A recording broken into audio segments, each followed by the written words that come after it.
வணக்கம் நேர்களே, நீங்கள் இணைந்திருப்பது ட்ருத் தமிழ் கனடாவினுடைய கனடிய தமிழ் செய்திகளின் தொகுப்புடன். கடந்த 24 மணி நேரத்தில் கிடைக்கப்பெற்ற முக்கியமான கனடிய தமிழ் செய்திகளைத்தான் இந்த வீடியோவில் பார்க்க இருக்கின்றோம். இதுவரைக்கும் சேனலை சப்ஸ்கிரைப் செய்யாத நேர்கள் இருந்தால் இப்போதே சப்ஸ்கிரைப் செய்து கொள்ளுங்கள். தொடர்ச்சியாக செய்திகளை பார்க்கலாம் நேர்களே.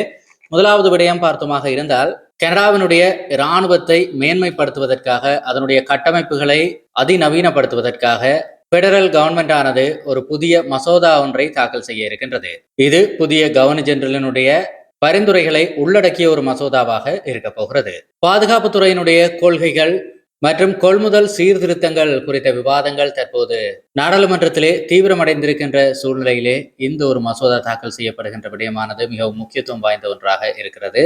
இதேவேளை இது தொடர்பான மேலதிக சட்டவாக்கல் காலக்கெடு தொடர்பாக இந்த ஒரு தகவலும் இதுவரை வெளியாகவில்லை. இதேவேளை நேர்களே, தேசிய மற்றும் பொருளாதார பாதுகாப்புக்கு அச்சுறுத்தல் ஏற்படுகின்ற அசாதாரண சூழ்நிலைகளிலே வழக்கமான கொள்முதல் பாணிகளை விட்டு அந்த கொள்முதல் விதிகளை தவிர்த்து நேரடியாக ஆயுதங்களையும் சேவைகளையும் பொருட்களையும் கொள்முதல் செய்வதற்கான அதிகாரமானது டிஃபென்ஸ் இன்வெஸ்ட்மெண்ட் ஏஜென்சிக்கு வழங்கப்பட இருக்கிறது. இது கூட்டாட்சி அரசினுடைய புதிய ஒரு திட்டமாக இருக்கிறது.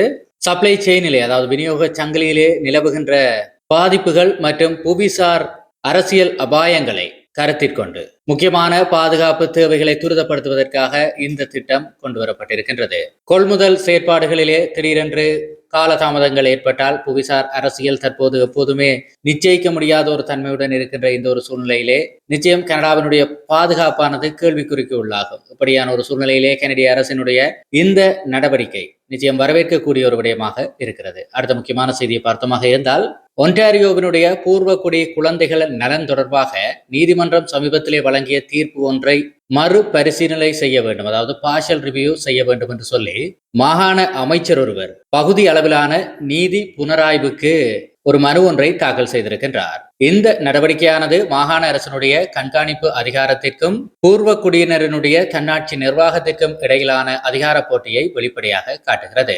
பூர்வக்குடி சமூகங்களுக்கான நிதி ஒதுக்கீடுகள், அதிகார பகிர்வுகள் தொடர்பான விடயங்களை இந்த பார்ஷியல் ரிவ்யூ கையாளும் என்று சொல்லி எதிர்பார்க்கப்படுகிறது. இதேவேளை நேர்களே, அமெரிக்க அதிபர் டொனால்ட் ட்ரம்ப் தொடர்ச்சியாக கனடா மீது வர்த்தக வரிகளை விதிப்பதாக கூறுகின்ற நிலையிலே தற்போது அவசரமாக கனடாவுக்கான அமெரிக்க தூதர் வாஷிங்டனுக்கு அழைக்கப்பட்டிருக்கின்றார். ஒரு ஆலோசனையின் நிமித்தம் தான் அவர் அங்கே சென்றிருக்கிறார் என்று சொல்லப்படுகிறது. இது இரு நாட்டு ஏற்றுமதியாளர்களுக்கும் பெரும் பதட்டத்தை ஏற்படுத்தி இருக்கிறது. இதேவேளை நேர்களே, பிரிட்டிஷ் கொலம்பியாவினுடைய NDP அரசானது தகவல் அறியும் உரிமை சட்டங்களை நீர்த்து போக செய்கின்ற வகையிலே திருத்தங்களை விரைவாக நிறைவேற்றுவதற்காக கிலட்டின் எனப்படுகின்ற விவாத கட்டுப்பாட்டு முறையை பயன்படுத்தி இருக்கிறது. இது அரசனுடைய வெளிப்படைத்தன்மை மற்றும் பொதுமக்களுக்கான பொறுப்பு கூறல் ஆகியவற்றை கேள்விக்குறிக்கு உள்ளாக்குவதாக விமர்சிக்கப்படுகிறது. அரசின் இந்த முடிவுக்கு எதிராக எதிர்க்கட்சிகள் கடும் கண்டனங்களை தெரிவித்துக் கொண்டிருக்கிற நிலையிலே பொதுமக்களுடைய தகவல் அறியும் உரிமையானது இதனால் பாதிக்கப்படும் என்று பலரும் கருத்து வெளியிடுகிறார்கள். அடுத்த முக்கியமான செய்தியை பார்த்தமாக இருந்தால், கனடாவினுடைய வரலாற்றிலேயே மிகப்பெரிய ஒரு தகவல் தரவு கசிவான அல்பர்டாவினுடைய எலெக்ஷன்ஸ் பதிவேடு கசிந்த விடயமானது தற்போது பெரும் அதிர்வலைகளை ஏற்படுத்தி வருகிறது. இந்த நிலையிலே எதிர்வாக ஒரு பொது விசாரணை கோரப்பட வேண்டும் என்று சொல்லி 40க்கும் மேற்பட்ட அல்பர்டாவினுடைய கல்வியலாளர்கள் வலியுறுத்தி இருக்கிறார்கள். ஆளும் ஐக்கிய கன்சர்வேட்டிவ் கட்சி UCP கட்சியானது இந்த விடயத்தை கையாண்ட விதம் தொடர்பாகவும் தேர்தல் நம்பகத்தன்மை குறித்தும் அவர்கள் தங்களுடைய கடுமையான விமர்சனங்களை வைத்திருக்கிறார்கள். மாகாண தேர்தலிலே வெளிப்படைத்தன்மையை உறுதி செய்ய வேண்டும் என்று சொல்லி அவர்கள் கடுமையான அழுத்தங்களை கொடுக்கின்ற நிலையிலே தரவு பாதுகாப்பு மற்றும் குடிமக்களினுடைய தனிப்பட்ட விவரங்களினுடைய பாதுகாப்பு தொடர்பான அச்சம் தற்போது அதிகரித்திருக்கிறது. அடுத்த முக்கியமான செய்தியை பார்த்தமாக இருந்தால், ஒன்டாரியோவிலே 17 வயது சிறுவன் ஒருவன் கைது செய்யப்பட்டிருக்கின்றான். 3 பேரை கொடூரமான முறையிலே படுகொலை செய்த விவகாரத்திலேதான் அந்த சிறுவன் தற்போது கைது செய்யப்பட்டிருக்கின்றான். ஒன்டாரியோவின் பிராக்வில் பகுதியில் இருக்கின்ற கார்டியகோட் பகுதியிலே 3 பேர் சடலமாக கண்டுபிடிக்கப்பட்ட நிலையில்தான் இந்த சிறுவனுடைய கைது அதற்குரிய மிக முக்கியமான திருப்பு முனையாக மாறியிருக்கின்றது. சிறுவன் மீது 3 முதல்நிலை கொலை குற்றச்சாட்டுகளும் ஒரு காவலரை தாக்கிய குற்றச்சாட்டும் பதிவு செய்யப்பட்டிருக்கின்றது. சிறுவனுடைய வயது 17. மேலும் கைதான சிறுவனுக்கும் இறந்தவர்களுக்கும் இடையே முன்னறிமுகம் இருந்ததாகவும் தெரிவிக்கப்பட்டிருக்கிறது. அடுத்த முக்கியமான செய்தியை பார்த்தமாக இருந்தால் நேர்களே, கியூபெக்கினுடைய சிறைச்சாலையிலே தடுப்பு காவலில் இருந்த இனு கம்யூனிட்டியைச் சேர்ந்த ஆடவர் ஒருவர் உயிரிழந்த விவகாரமானது மனித மாண்பு மீறப்பட்டதை வெளிப்படுத்துவதாக கியூபெக் குறை தீர்ப்பாளர் அறிக்கையானது வெளிப்படுத்தி இருக்கின்றது. அதாவது ஒம்புட்ஸ்மன் அறிக்கை வெளிப்படுத்தி இருக்கின்றது. சிறைகளிலே பூர்வக்குடி கைதிகள் நடத்தப்படுகின்ற விதம், அங்கு நிலவுகின்ற முறையற்ற சுகாதார சூழல்கள் தொடர்பான பல கேள்விகளை இது எழுப்பியிருக்கிறது. இந்த சம்பவம் தொடர்பாக பொறுப்பு கூறலை அரசு தாமதப்படுத்துகிறது என்று சொல்லி பல்வேறு சமூக ஆர்வலர்களும் கருத்துக்களை வெளியிட்டு வருகிறார்கள். இதேவேளை நேர்களே, பிராம்டனில் இருக்கின்ற உடற்பயிற்சி நிலையம் ஒன்றினுடைய ஆடை மாற்றும் அறையிலே சிறுவன் ஒருவரிடம் அநாகரிகமான முறையிலே நடந்து கொண்டதாக ஒருவரை பீல் பிராந்திய காவல்துறை தற்போது அதிரடியாக கைது செய்திருக்கிறது.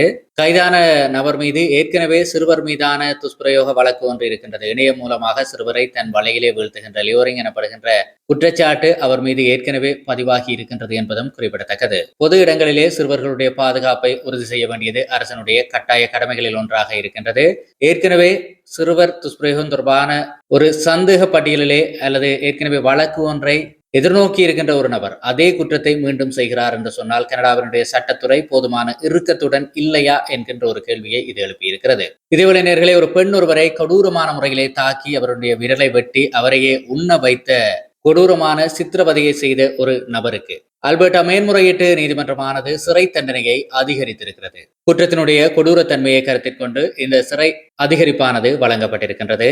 மேன்முறையீட்டு நீதிமன்றத்தினுடைய தீர்ப்பை தொடர்ந்து குற்றவாளி தற்போது தொடர்ந்தும் சிறையில் அடைக்கப்பட்டிருக்கிறார். அடுத்த முக்கியமான செய்தியை பார்த்தமாக இருந்தால், பிரிட்டிஷ் கொலம்பியாவினுடைய சர்வே நகரிலே 2026ஆம் ஆண்டிலே துப்பாக்கிச்சூடு மற்றும் மிரட்டி பணம் பறிக்கும் நடவடிக்கை ஆகியவை சடுதியாக அதிகரித்திருப்பதாக ஒரு புள்ளி விவரம் ஒன்று வெளியாகி இருக்கிறது.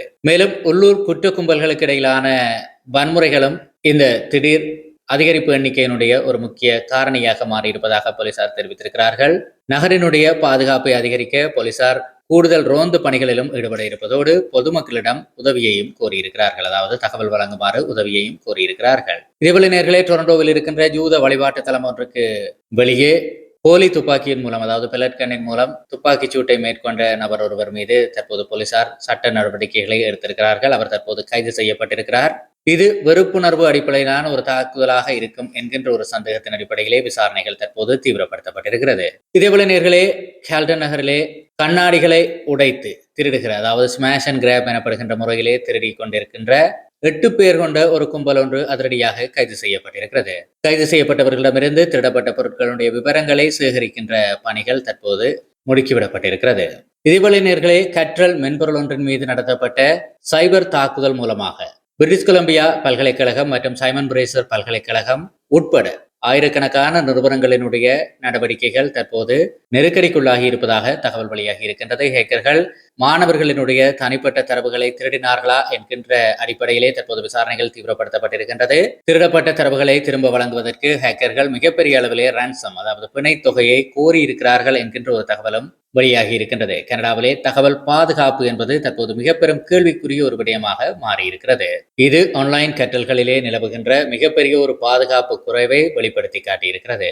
இத்துடன் இன்றைய நாளுக்கான கனடிய செய்திகளினுடைய தொகுப்பு முடிவுக்கு வருகிறது. நேயர்களே, தொடர்ச்சியாக செய்திகளை உடனுக்குடன் பெற்றுக்கொள்ள சேனலை மறக்காம சப்ஸ்கிரைப் செய்திருப்பதை உறுதிப்படுத்திக் கொள்ளுங்கள். நன்றி.